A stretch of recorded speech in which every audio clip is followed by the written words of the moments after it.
Hello and welcome to the first episode of the Standing Up podcast. My name is Cameron Adam and I'll be bringing you interviews with some of Britain's finest comedians. The other week there I caught up with Edinburgh-based comedian Megan Shandley. She was the Yellow Comedy Young Comedian of the Year winner in 2015 and she was also a Funny Woman Grand Finalist in 2018. She discussed her first time getting up on stage and how terrifying it all was, and she also talked a little bit about her writing process. So it was a really interesting interview and I hope you like it.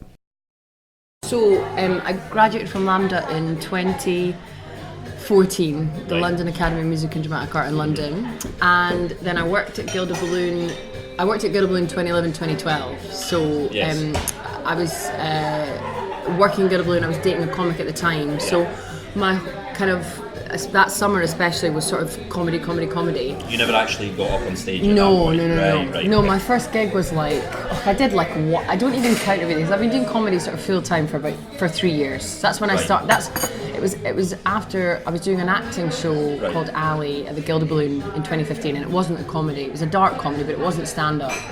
And after that summer, I was like, I'm just going to give this a shot. And then I went back to London and just gigged. But my first gig was maybe 2013, but it was like one gig. And did I read that it was actually an open mic for musicians? Yeah, it was so bad. So how did that, I mean, you turned up ready to go and they were just like, where's your guitar? Well, yeah, I just didn't really know open mic. I didn't really know what open mic was. But I was with my then boyfriend at the time, who's a professional comedian. Right. And he was just like, just do it, because he was, and I was like, well, I should give it a go, and they were all very encouraging. They're like, yeah, we should love to hear some comedy. I went up and I just totally forgot my work. I forgot everything. Or did you get into it a little bit? Do you know, it was so long ago. I don't even remember. Like I think I even brought my book, and I just had bullet points and I couldn't remember. Right. Okay. And it was awful because it's that whole thing of I wasn't used to being on stage and not being in control because I'd just been acting for forever. So it was kind of akin to just being on stage and totally forgetting your words in a play. It was awful. Glasgow's a tough cookie. Yeah. And a tough nut to crack because, my first gig's in Glasgow, my first gig back in Scotland was at the Scottish Comedian of the Year Awards, and I had just come up from London, having been only doing comedy about a year. It was at the Barrowlands, Scottish Comedian of the Year. I didn't, I just went to help because I think I'd gone through the heats and I hadn't got through, and I was like, okay, cool. And I'd gone to help out, and the organiser had said, look, if you come and help, we'll put all the comics who've helped, we'll put your name in a hat, and one of them you'll get picked out and you'll get to do an 8-minute spot in between when the judges are deliberating to decide the winner. So I was like, cool, that sounds cool. It's at the Barrowlands. Could do it's like 400 people. Yeah. Was that the biggest crowd I take at that point that you'd ever played to? Yeah. But I just went and my name got picked out the hat. Right. And I bombed. It wasn't great. But it was straight off the bat, or did you kind of get them at some point and then? The weird thing is I weirdly enjoyed it. Right. It was like I had come from London, I had this 8 minutes of material about living in Hackney. Right. That obviously Glaswegians don't give a shit about. I'm like, I'm a girl from Edinburgh who's lived in London for 5 years. Like nobody cared. Yeah. But it's all I had. So I just went out and did it, and I didn't stop, and I didn't leave the stage. And I came off and I just had this weird buzz, and it was like pretty much to deathly silence, but things came out of that. I met Des Clark, who's amazing and has been, I have not seen him for a little while, but he was like, Megan, keep in touch, and I think what you did was really admirable, and it's a really tricky spot, because obviously they've just had 2 hours of comedy. Probably pissed as well. I then have to come on and do the hardest slot. Right. So I think everybody's ears pricked up a bit. It's like, who's this girl who's just gone and done that? And a lot of people were like, who is she? For bad reasons, but a couple of people were for really good. Days where you're just like, I don't know what to ask this. Or have you been strong enough to just kind of put it in the thing is, I'm an actress, and acting is my first love, and it will always be the thing. Yeah. So if somebody was like, you have to pick tomorrow, I would act.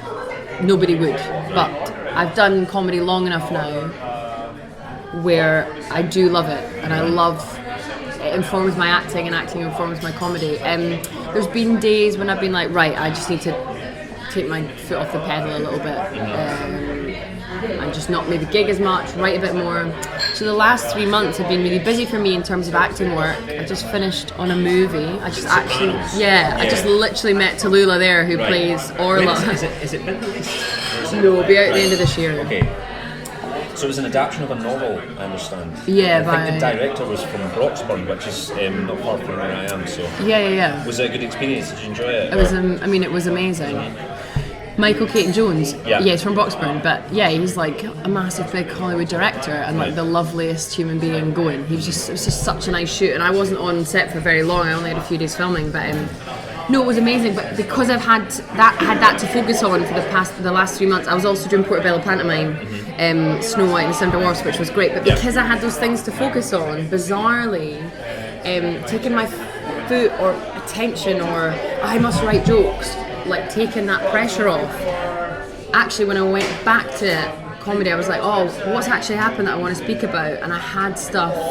So now, like, you know, Gareth and I have recently started writing together, and now we have this thing where we always meet here, actually, like somewhere in Broughton Street. But I used to sit down at my computer and write, and that would work to a degree. But now I'll just write down ideas like I had last night, and then Gareth and I'll go through it, and he'll be like, oh, what about this? Why don't you add this? And like, we'll add tags to each other's stuff.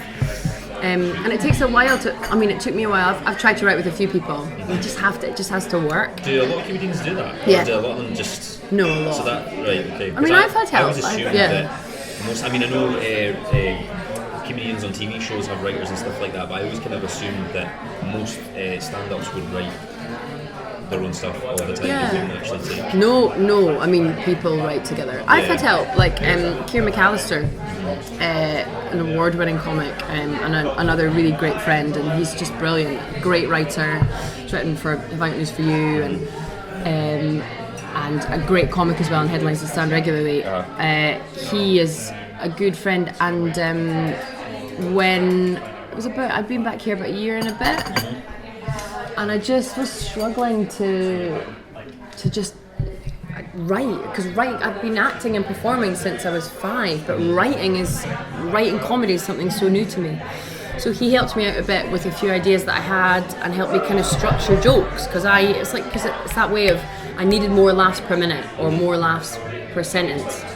And he wrote a few bits for me, and we sort of worked together a little bit, and I tried this stuff at the Stand, and that was such a freeing experience, because it was like, for the first time I went on stage and I was 99% sure that everything was going to land, and because of that newfound confidence, it did, and I felt so amazing, because it was like, for the first time I'd gone on stage and I knew it was going to absolutely land. So that was great, and then obviously just going through what he'd written for me, and kind of seeing, just the process of writing, it's like a new thing. And then obviously now Gareth and I write together, and we've got a similar sense of humour, and quite kind of a similar, you saw him last night, we've got quite a similar vibe on stage in terms of like our little idiosyncrasies and like the way we move and stuff, and I think that's just, maybe it's because we spend time together, but we just have a similar style.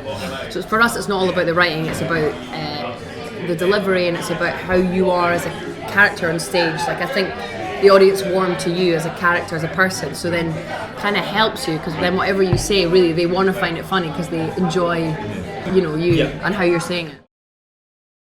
Like when you're MCing, your job as the MC is to facilitate the laughter and facilitate. You don't want to. I think if you're an MC and the audience want you on more than the other comics, you've not done your job. Like your job as the MC is to get to know the audience, get to know the crowd, get a few names, a few occupations that the comedians can work with, and then make the room as lovely and warm and generous as possible. And you're just the link, and then so that the comics come on and have a wicked gig. That's your job. And MCing is good for me as well. I do quite a bit of MCing. MC is good for me as well, because it forces me to be in the moment. A lot of the time I overthink stuff. So actually, when you're an MC, your job is to be in the moment and react to what's being said to you.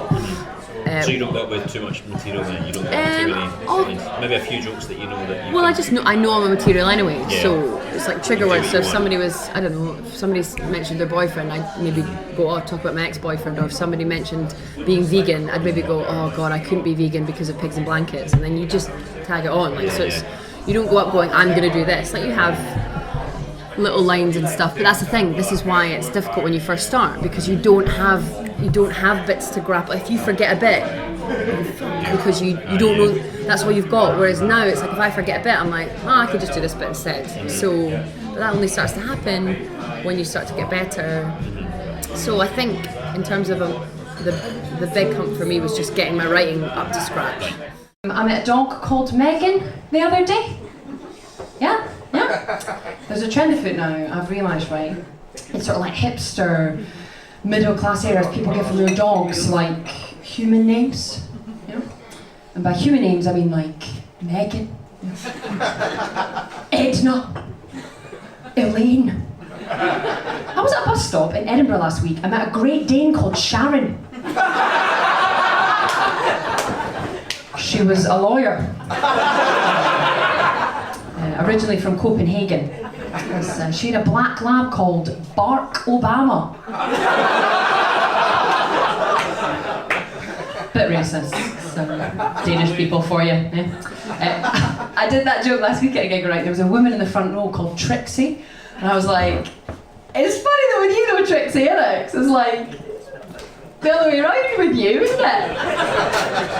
It's like you've got a dog's name, haven't you? She didn't like that. Just sat there growling at me for the rest of my set. Threw her a biscuit in the interval though. She was fine. If you would like to go and see Megan stand up, you can follow her on Facebook and Twitter, and you can also go to her website www.meganshanley.com. That has all her dates on there. She's got tons of gigs coming up in the next few months. I seen her show at the Gilded Balloon and it was fantastic, so I recommend that you buy a ticket and go out and see one of her shows. You'll have a really good time. Thank you so much for joining me for the first episode of the Standing Up podcast. Please keep an eye out on Facebook and on SoundCloud, and the next episode should be up soon. Okay, take care.